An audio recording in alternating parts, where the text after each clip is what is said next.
Europe's first full-scale invasion since World War II of a sovereign state, a refugee crisis to match, and an endgame sure to upend more than just the West's resolve.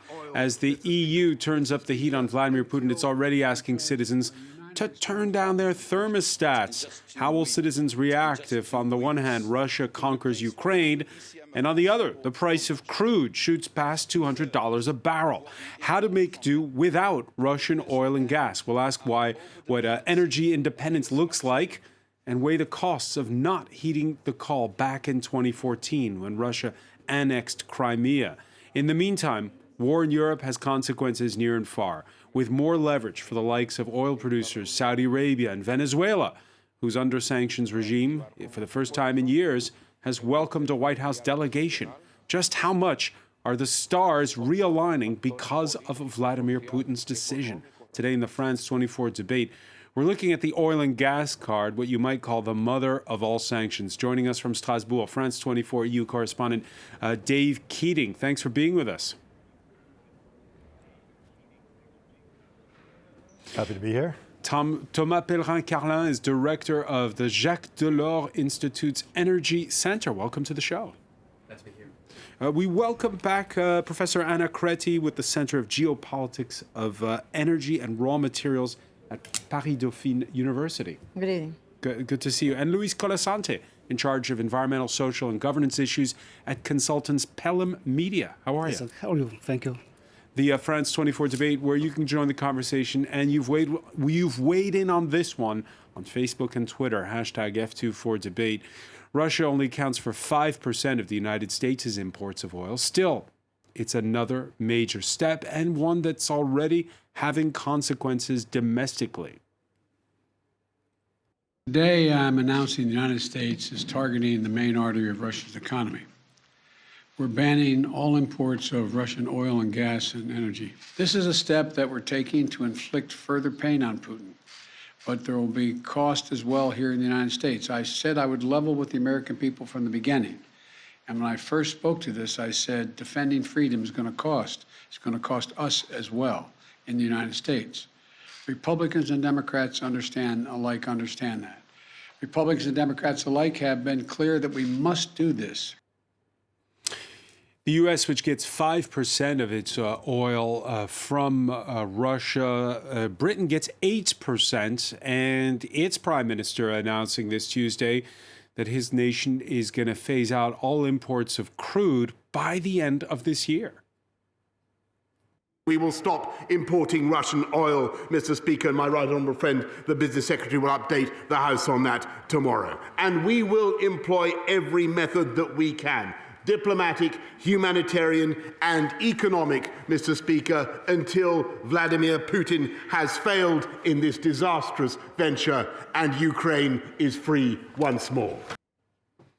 Of course, the EU nations are much more dependent on oil and gas. Dave Keating, in Brussels, we're getting a clearer picture of what's going to be announced when Emmanuel Macron hosts an emergency summit in the Paris suburb of Versailles later this week. Yeah, today the European Commission adopted a strategy to wean the EU off of Russian gas and oil. And the Commission says that if the steps in the strategy are followed, then the EU could reduce its imports of Russian gas, the thing it's most dependent on, by 2/3 by next year compared to the previous year. But the thing is, the likelihood of EU countries joining Joe Biden in banning imports of gas in particular are extremely unlikely. The EU imports 45% of its gas from Russia. The U.S. imports only 3.3% of its gas, and as you mentioned, 5% of its oil. The figure for oil for the EU, 25% for oil for the EU. So that's a possibility. I think that on Thursday and Friday at this summit in Versailles, we might see it's possible, it's within the realm of possibility that you could see EU countries agree to maybe an oil ban. But of course, the thinking is if you put in an oil ban, then Putin responds with a gas export ban. And that's really where the EU is weak here. The good news is in the strategy the Commission put out today, they do say that in the short term, for this winter heating season, there are enough reserves to last. The problem is next winter. And so part of the strategy is forcing countries to actually store more of their gas for next winter. 90% capacity right now. The capacity is about 25, 30%. So there's some dramatic actions proposed in this strategy today, but it remains to be seen whether that's really possible, in just a short couple of months. And in the meantime, Biden's decision today puts EU countries, his EU allies, in a very difficult position. It puts EU allies in a difficult position. Let me begin with you, Anna Creti, because in that speech, Joe Biden also saying he understands that European countries, they're not major oil producers like the United States is. Is it really a difficult situation he's putting them on? Is the heat on Europe? And can they go for this reduction by 2/3 of dependence on Russian hydrocarbons by the end of the year? It is true that there's a difference between a demand that is seasonal, as the one for gas. Now we are exiting the winter period. So the reason why there is a release of the tension is that the demand of gas for thermal heating is going to decrease. There also the possibility of a cold spell that is not unusual at the end of March. So there may be something about going completely out from the winter season. And something that is rather constant, that is the demand for oil. So I think that the vulnerability of the European countries is different considering the two hydrocarbons, whether we look for oil and gas. And there is also another further difficulty, that is the individual situation of the EU countries in terms of the relative dependence of 27 countries from the Russian exports. So there are countries that rely almost 100% to the gas imports towards others that are less dependent on Russian gas. And France is in the middle. France is in the middle of all that. So this reduction by 2/3, is that doable? Is that possible? That reduction by 2/3 of dependence on Russia, is that possible in the near term? Yeah, it's absolutely possible. It's even possible to go a step higher. It is possible, though hard, to implement an immediate embargo on Russian oil and gas. And we can overcome that if we do rise up to the moment and do adopt drastic measures that may resemble a bit the kind of measures we adopted 2 years ago during the pandemic, at least in terms of level of political ambition. Is this a price that we Europeans are ready to pay for freedom? I don't know.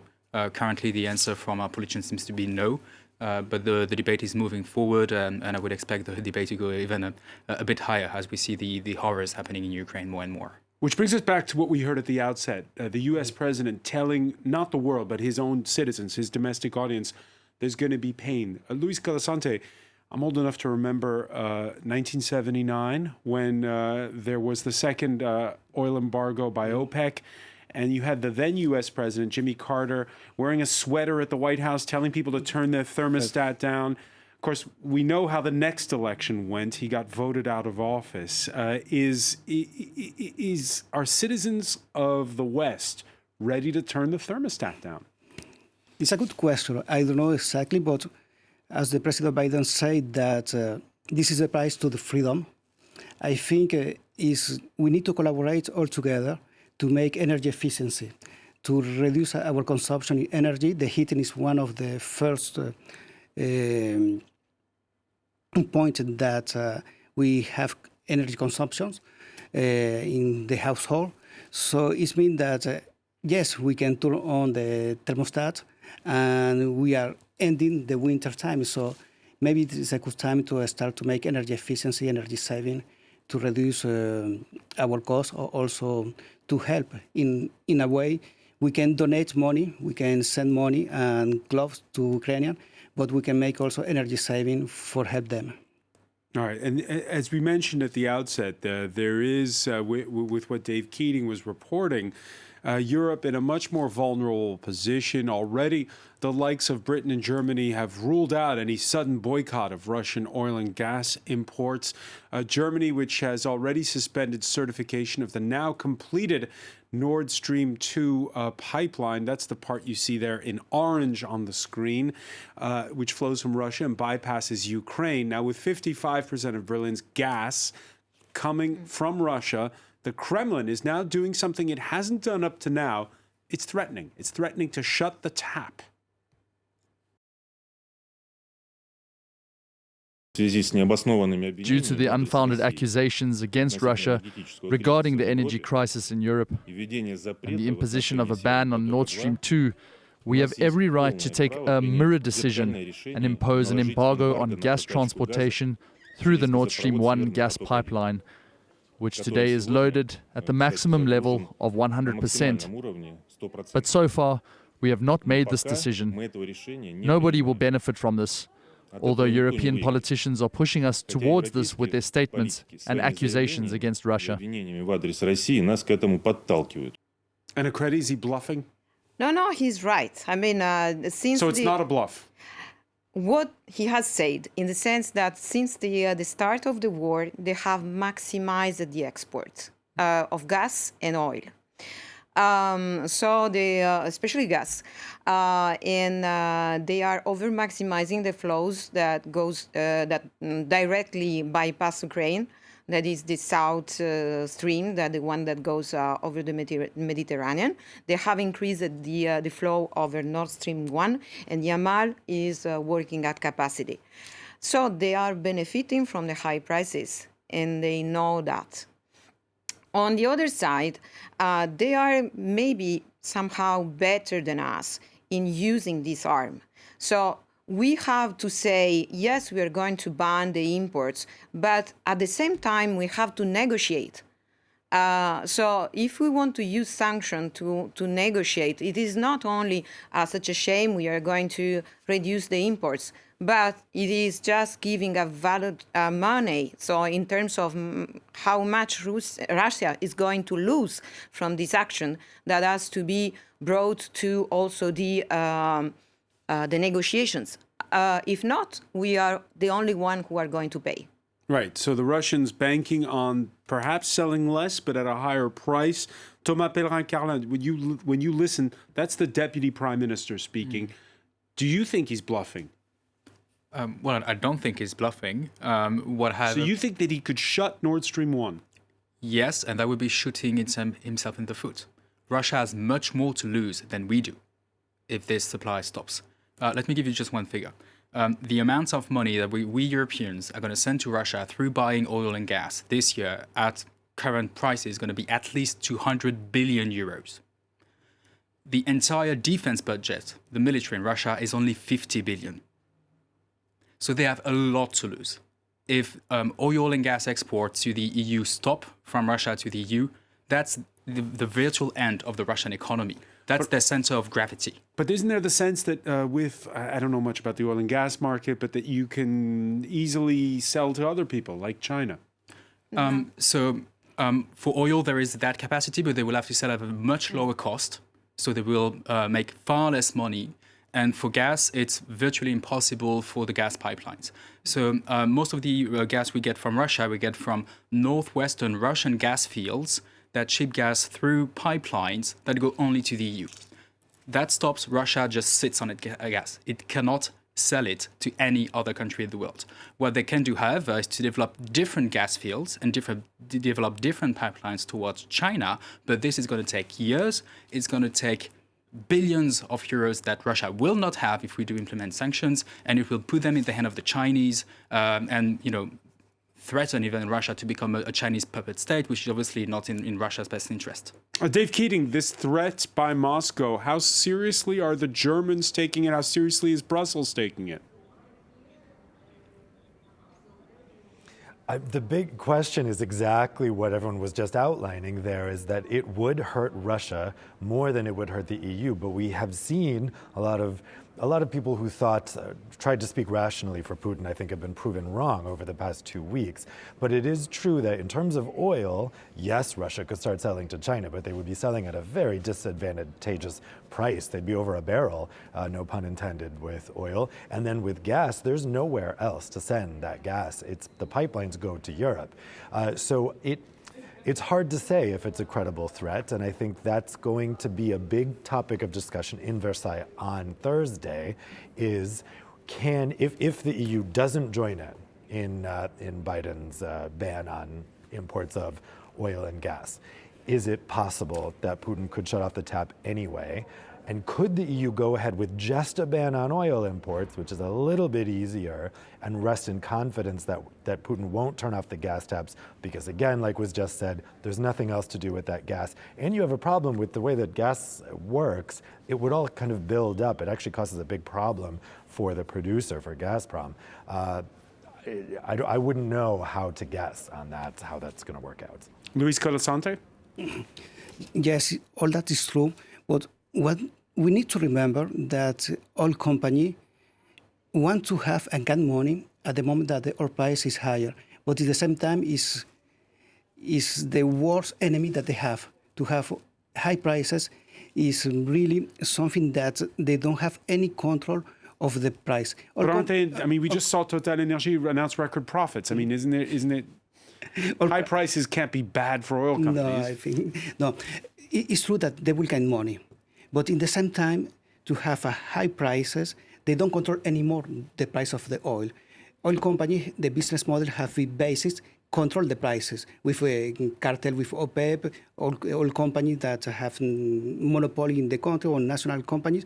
But now they don't control the prices. It's the market that is control the forward prices of the oil.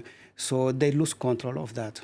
And they don't like that at all. By the way, we're talking about Germany being in the front lines of that threat by Moscow. The last time Germany had a social democrat as chancellor, he went on to become a top executive at Russian companies Rosneft and Gazprom, for which he was recently nominated to the board. And that has forced the current chancellor to react to the fact that Gerhard Schroeder has so far still stood by the Russians. I don't think it's correct for Gerhard Schröder to hold these offices.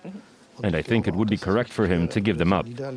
Whether or not it's harming the SPD, while everyone is aware we do not agree with that, I don't know, I don't hope so, and I don't believe it. But my advice for Gerhard Schröder is to withdraw from these offices. So very reluctantly, we have seen France's former Prime Minister, François Fillon, resign from the boards of Russian companies. We've heard some positive noises towards Moscow from France's former president, NicolasSarkozy. Are you surprised that Gerhard Schroeder hasn't resigned from his posts?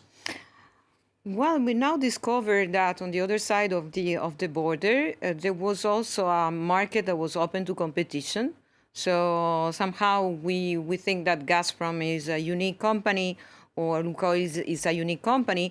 Within their countries, they are just like our companies like ENGIE or Total Energy, and they had competition issues. They wanted to attract in their board international prime minister because they are in this mixture between commodities that are mainly also used as political weapons. So it is something that was in their strategy. And somehow European countries and European representatives were in the mindset when they took that position that this was going to help to make more fluid transactions. Maybe it was an heritage of the point where the gas price was negotiated between the prime minister and the government. Okay, so wait a minute. So the excuse that if we do business with them, if we join their executive boards, that'll bring them into the fold and make them more westernized. These before the tension. But then 2014 happened, and the annexation of Crimea. I agree. That is something that it is incoherent, and it has been. We had to be more serious about, but not now. We had to foresee this kind of tension, and we had to foresee the potential consequences of this double money on one side, political, and on the other side, economical. Dave Keating, we saw earlier these images going viral of the former, of the head of the Italian opposition, the far right's Matteo Salvini. He goes to a Polish town on the border to suddenly show solidarity with the incoming Ukrainian refugees. He's ambushed by the local mayor, who shows up a T-shirt of Salvini's past love for Vladimir Putin. How much are the political winds changing where you are? There are many pro-Putin politicians in Brussels and Strasbourg. Yeah, exactly. I mean, I think Matteo Salvini found to his surprise that some Polish people follow Italian politics and were entirely aware of what he said about Putin before and his praise for him. And of course, we have a large bloc of both far-right and far-left MEPs here in the European Parliament who have praised Putin in the past. Even in the resolution that the European Parliament passed last week, there were a number, 37 MEPs who abstained and 13 MEPs who voted against the resolution. Most of them were from the far left, interestingly. So the far left group in here is kind of sticking more to its guns, I think, on more pacifist grounds. And then, but you've seen the far right just scurry away from this. And the people who, a very similar resolution was voted on here in the European Parliament in December. And you had a huge slice of the far right, and particularly of Marine Le Pen's party, voting against that resolution. They all switched this time. They are scared. They know that the public is against them on this. That's why they're trying to turn the narrative. We've seen Le Pen do that. We've seen Salvini do that with disastrous effect today. We've seen Eric Zemmour also in France, Mélenchon from the far left in France. But what's notable at this plenary session this week here in Strasbourg is they've gone very quiet, both the far left and the far right. And the leader of the far left group was asked about this morning during the press briefing, and she said, look, this group is complicated, and she didn't seem to be wanting to make any excuses for those who voted against that resolution last week. I think this is a very, very difficult issue for the extremes in politics right now. And what about the Hungarians? The prime minister there, Viktor Orban, is in a tight re-election race. Yeah, and he's completely cut Putin loose, and it's very clearly, I think, majority motivated by that election, I would guess. I think there's two reasons for Orban's about face here, because he was really cozying up to Putin for a very long time. But the problem he was presented with here is that his alliance with Poland is much more important than any budding alliance with Putin. And if he had tried to veto any of these sanctions against Russia, his alliance with Poland would have completely collapsed. Poland is very, very fervently against Russia. And so he had to cut Putin loose, both because of that alliance with Poland and because of the upcoming election. People in Hungary have long memories. They remember 1957 in Hungary. They remember the Soviet domination of communist Hungary. And it was probably always a bit ill-advised for him politically to become so tight with Putin. But of course, I think he felt invincible. Now he's feeling a little more vulnerable, clearly, and he's very much changed his tune. All right, during the Cold War, the Soviet Union traded little with the West. Today, it's a much more interdependent world, a dateline, if you will, the French Riviera, and this report by Emerald Maxwell. It's a billionaire's paradise. Over the last few years, Saint-Jean-Cap-Ferrat has become a sanctuary for Russian oligarchs. These properties have been bought up for hundreds of millions of euros by the heads of Russia's largest companies and friends of Vladimir Putin. The freezing of their assets is bad news for the village of 1,500 inhabitants. Many fear the impact on their livelihoods. They create jobs here, directly or indirectly, on their yachts, in their houses, their gardens, and that brings business to us. They are important customers for us. They spend a lot and don't worry too much about money. The mayor, too, is worried. We've already seen some vessels seized, or some have moved beyond territorial waters. If the conflict drags on, they probably won't be back this summer, so inevitably that will have negative repercussions on the village economy. But it's not just the super-rich who are deserting the Côte d'Azur. So are the Russian middle-class professionals with a French pied-à-terre. The real estate sector fears the domino effect. There's an interior designer who is renovating a villa who can no longer pay his workers because his Russian client can't transfer the balance. They're 300,000 euros short. So what happens to these French builders? There are very real repercussions on small and medium-sized businesses, on French companies. With 4 months to go until the summer season, Saint-Jean-Cap-Ferrat is holding its breath. Thomas Pellerin-Carlin, your reaction to that report? I mean, understand obviously the situation for the local economy. So obviously we need to be mindful of that situation, and there needs to be both, in that case, a French response, but also a European response to support the sectors of the European economy that are the most heavily impacted by those sanctions. This being said, especially the very specific case of builders, here the solution is quite simple. Let's use those skilled workers to renovate houses, reduce our gas consumption, and thus reduce the amount of money we send to Putin to finance his war in Ukraine. And we were talking about shifting political winds. When you saw that the war was about to begin, did you right away know that would be the impact on our politics? We've kind of forgotten here there's a French presidential election campaign on right now. Yeah, I mean, it's obviously difficult to predict what this change in the debate, at least, is that foreign policy became one key central element of the French political debate, which is not something that I recall to have seen in recent memory. Then obviously we'll see what's going to unfold in the coming days and weeks. But what is clear to me is that the light at the end of the tunnel here is that what we need to do to reduce Putin's power is to reduce our dependence on fossil fuel. That also happens to be what we need to do to save ourselves from climate chaos, which is another massive disaster that is already unfolding. So let's kill two birds with one stone here. Yeah, in the short term, though, we still are dependent on oil and gas. How high will those oil prices go, adjusted for inflation? The price of crude fast-headed for peaks unseen since that second OPEC oil embargo of the late 70s and 2008, when the climate and an overheated world economy sent food and energy prices soaring. That's a problem for the whole world. And it's also changing alliances. Until recently, the U.S. was openly pushing for regime change in Venezuela. Now, suddenly, the White House dispatching a high-level delegation to Caracas. We had a meeting between the delegation of the U.S. government and the Venezuelan government delegation, which I preside. I would describe it as respectful, cordial, very diplomatic.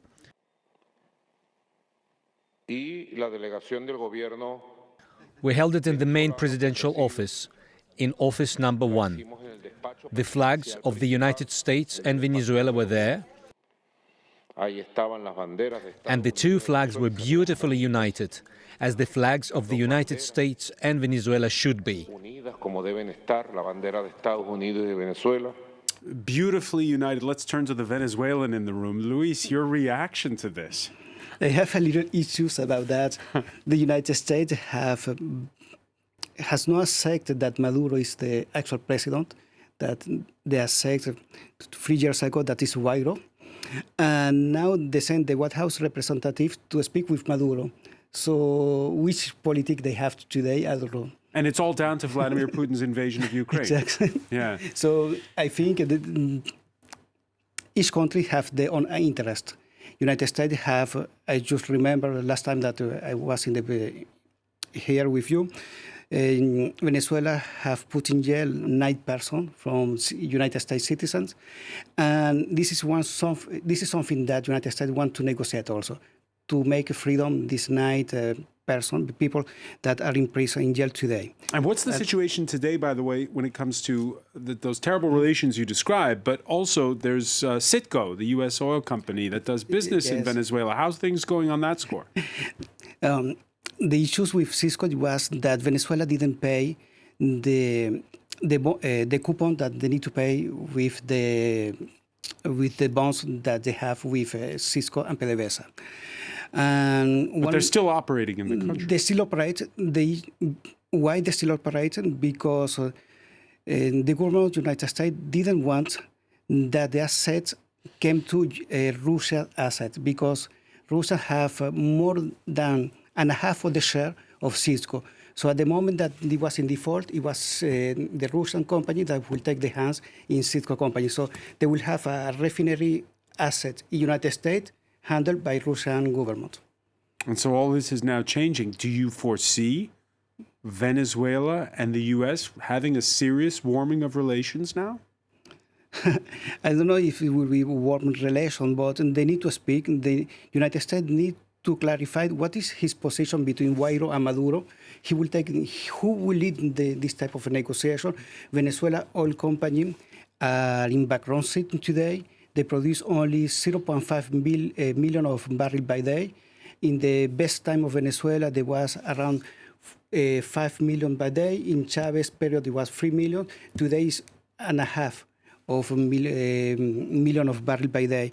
So, and United States, and the Chavez period, the revenues of Venezuela was 96%. This revenue came from United States. Right, and so it'll be interesting to see now how those relations move forward. The White House confirming that energy security is, of course, in the mix as relations suddenly warm with Venezuela. With Saudi Arabia, they'd been frosty ever since the murder of dissident journalist Jamal Khashoggi, and even to a lesser degree, Iran, with whom nuclear talks are going better than expected. The most vital reason, the most important reason why we are focused and have been focused on having these discussions with the Iranians and our P5+1 partners is to prevent Iran from acquiring a nuclear weapon. That is why we're in these negotiations. We are getting closer. There are still important components to work through, but certainly the discussion of oil is a part of that, but the most important reason is to prevent them from acquiring a nuclear weapon. You're a professor of economics, but here we are talking about politics. Here we have a realignment with Venezuela, Saudi Arabia, Iran, all because Russia invaded Ukraine? No, it's all because our economies depend on fossil fuels and that they move everything. And there is a basic contradiction between where the fossil fuels are produced and which are the countries that consume them most. So the displacement of the equilibrium that has historically been something that we have put in place is very difficult to change. And the actual situation just unveils the fact that our economies are working exactly in the same ways as 100 years ago. So despite the need for the transition, the need of climate change, and something that we should have done even before. So in some sense, by the way, Iran has also suffered from a ban of oil. So now you see how from the United States, and this has lasted more than 20 years, is like a long-lasting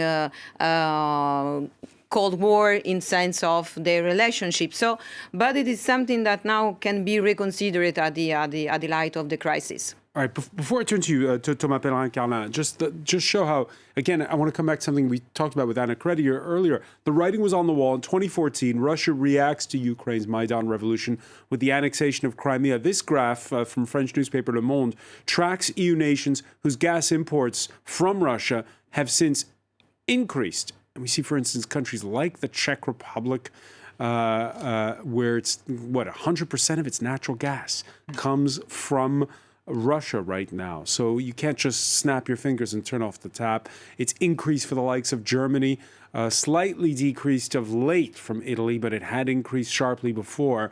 And then when you look at the nations who've bought less since 2014, there you see that some have drawn conclusions, particularly the likes of Austria. So, Thomas Pellerin-Carlin, you heard Anna Krediger say that the damning indictment of all this is that we're still in a fossil fuel mentality. Some are trying? Yes, today, 70% still of the energy we consume in Europe is coming from fossil fuels. So Anna is absolutely right in underlining that fact.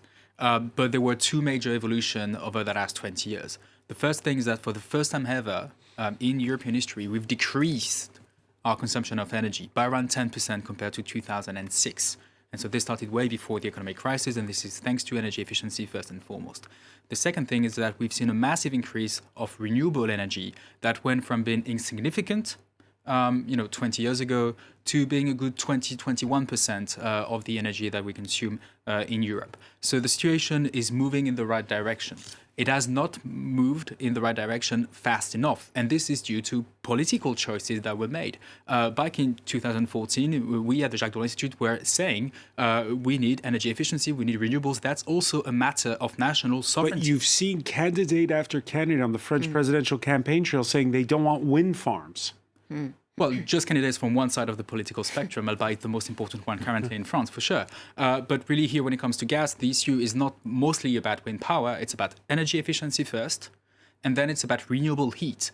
Solar heating systems, something that nobody talks about, a very, very, very old and very reliable and resilient technology that we should deploy massively now in Europe, like Israel did deploy that, or like the US did during World War II. Germany's just announced it in its party platform when the new government came into force. Yeah, absolutely. And this is something we need to do massively, and we need to do in a crisis mode over the next 9 months. So, Dave Keating, when you were describing to us at the outset this objective laid forth this Tuesday of reducing by 2/3 the dependence on Russian gas and oil by the end of the year, what's the strategy?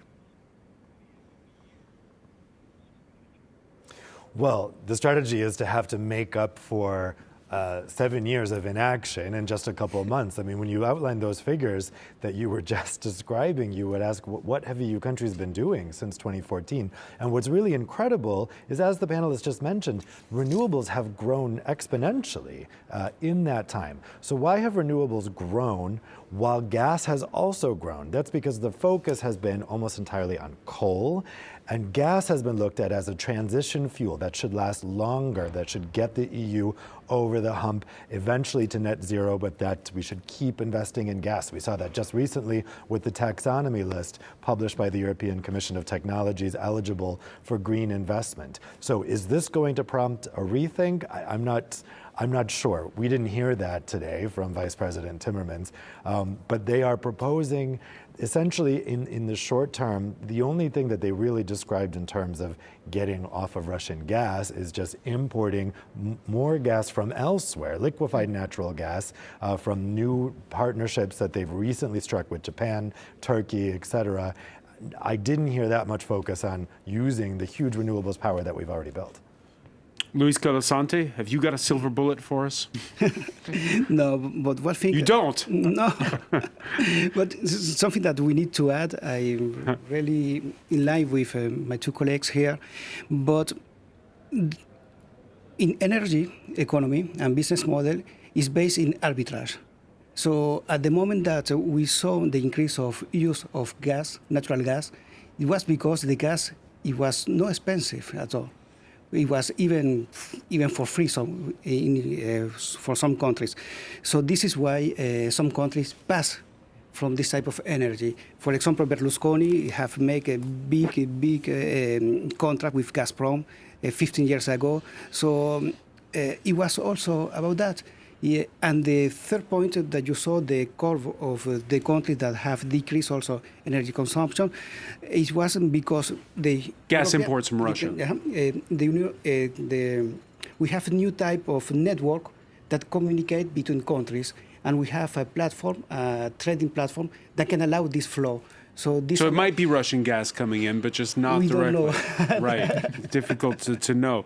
So Thomas Pellerin-Carlin, let's talk about those who are angry at big oil and who say, well, they're not pushing enough for, wearing a sweater more at home and reducing the thermostat, which is what you said earlier would be the best measure. Well, you can't really ask the turkey to celebrate Thanksgiving.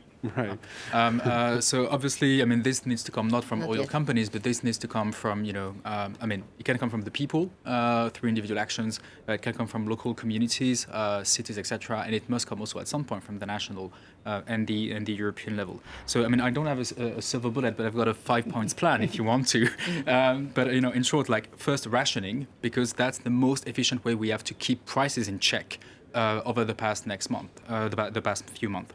The second thing is energy sufficiency. Stop wasting energy. I mean, we are here in Paris. We are still using gas and electricity to heat cafe terraces when it's 16 Celsius degrees in the afternoon. That's just a complete waste. That's something we should cut definitely, immediately. The third thing, no heaters on those cafe terraces. Well, I mean, are we ready to pay that price for freedom? If we are not ready to pay that particular price for freedom, They were supposed to exit, but they have lobbied to stay. So Yes. we are so attached to our comfort. That's the problem. Yeah, but I mean, we need to be able, at least for the next few months, to redefine the level of comfort that is acceptable. Exactly. We did that during COVID. It was painful for many of us and many families. There are ways to do that are painful. There are also ways to do that are joyful. Let me give you an example. Like, let's prepare, for instance, that now in March, we're still using a bit of gas for heating. Let's just make sure that we gather with our families at least, 1 day a week and stay at friends. And therefore, we can cut our gas at home because our home are empty. That would be a joyful way to do something that is good for us, that is good to keep energy prices in check, and that is good for Ukraine. After the Second World War, the French used to go to cafes to keep to cut down on heating bills. What do you see as the lifestyle change that's going to result of all of this, Anna Credi?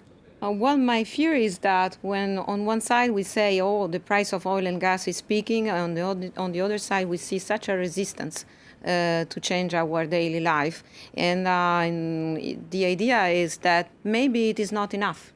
Maybe the point is that on average, the population is not going to, they protest because the prices are high, but they are not yet at the point to say we change our behavior.